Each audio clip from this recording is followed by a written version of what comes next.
as pet parents, we are constantly thinking about our pets, how to keep them healthy. So like what should we be doing? What should we be feeding them? How should we be exercising them? All of these questions run through our heads. But from your perspective, like what are some of the things that pet parents should be keeping an eye out for, should be watching for, and should be doing to keep their pets healthy? A big part of that's just keeping an eye out for things that are out of the ordinary. If they're having changes in their weight, for example, it's good to keep an eye on that. And it sneaks up on people, just like it does in people themselves, but also, it sneaks up on people's pets because it's usually gradual change and they don't realize that their pet is gaining weight. But it's a common issue we see. And a lot of that has to do with overfeeding and too many treats and not enough exercise, and just like in humans. And so that's like with people with pets, I always recommend people get scales where they can weigh their pets more often than the once a year veterinary exam visit that we recommend for most pets. Try to keep tabs on that and make sure we're not trending in one direction or another. And same with weight loss. People don't realize that their pet's losing so much weight, and that can often be even bring upon more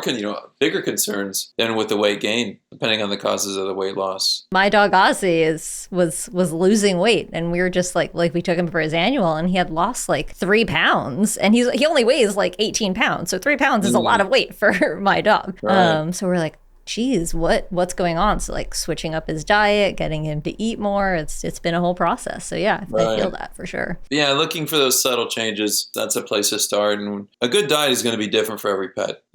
Again, I always relate it to people because I feel like that's where it can be more relatable for pet parents. But just like people, every pet's going to have slightly different dietary needs. I mean, a lot of pets can do great on the same diet, but for some individuals, we want to accommodate to them specifically, whether it's a lower calorie option because they are maybe older and less active, or if they're in a dry environment and we want to incorporate a little bit more omega fatty acids and make sure their skin and fur coat is adequately lubricated and hydrated. There's a lot of variables that play into it, but diet, of course, is a big one. How and when should pet parents be thinking about making dietary changes, like weight loss? That's a big one. What are some of the other kind of triggers or symptoms that pet parents might be on the lookout for to indicate, okay, maybe we should switch up the diet? Stool is a big one. And so seeing your pet's stool, that really should tell you a lot and can tell you a lot. For a lot of our pet parents, they were just having,